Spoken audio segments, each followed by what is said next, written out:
నితిన్ నవీన్ పర్యటన మనతో మాట్లాడడానికి కామారెడ్డి ఎమ్మెల్యే కాటపల్లి వెంకటరమణారెడ్డి ఉన్నారు. సార్ చెప్పండి, ఇప్పుడు మొన్న నితిన్ నవీన్ గారు మాట్లాడుతూ పశ్చిమ బెంగాల్లో ఏ విధంగా అయితే రాజకీయం అధికారంలోకి వచ్చామో అదేవిధంగా తెలంగాణలో కూడా అధికారంలోకి వస్తామని చెప్తా ఉన్నారు. అవును, ప్రజాభిప్రాయం మేరకు ప్రజాభిష్టం మేరకు బెంగాల్లో ప్రజలు కోరుకున్నారు కాబట్టి ప్రభుత్వాన్ని ఏర్పాటు చేశాం.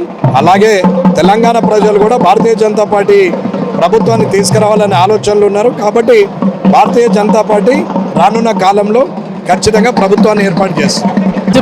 పశ్చిమ బెంగాల్లో ఉన్న సీఎం పక్కపాటి నుంచి కూడా తీసుకొచ్చి ఇప్పుడు అధికారంలోకి వచ్చారు.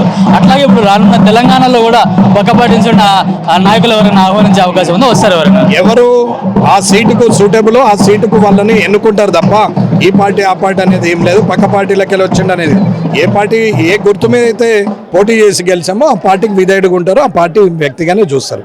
కాబట్టి కొత్త పాత అనేది ఏం లేదు.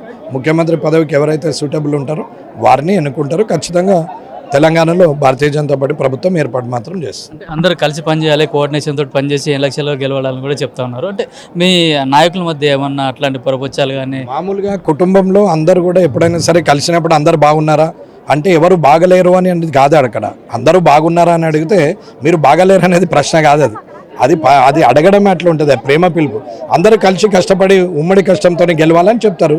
అలాంటిది నితిన్ నవీన్ గారు కూడా రాష్ట్ర ప్రజాప్రతినిధులకు నాయకులకు అందరికి కూడా కలిసికట్టుగా పనిచేయాలి, ప్రభుత్వాన్ని ఏర్పాటు చేయాలని సూచించడం జరిగింది. రాష్ట్రానికి టూరిస్టులు వస్తుంటారు పోతుంటారు, జాతీయ అధ్యక్షుడు వచ్చినంత మాత్రాన మార్పు ఉండదని చెప్పేసి, మా పైన ఎట్లాంటి ప్రభావం ఉండదని చెప్పేసి కూడా మహేష్ కుమార్ కూడా మాట్లాడుతూ ఉన్నారు. అంటే ఆయన ముందే గుమ్మడికాయ దొంగ ఎవరంటే భుజాలు దానుకుంటే ఆయనకేం అవసరం ఉంది అని అంటున్నారు. ఆయన మాట్లాడాల్సిన అవసరం లేదు కదా.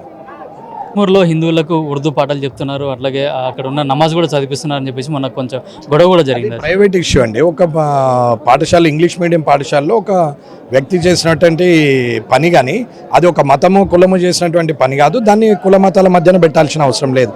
దాన్ని ఇద్దరు వ్యక్తుల మధ్యన ఘర్షణగా భావించాలి కానీ మతాల మధ్యన ఘర్షణ కాదు.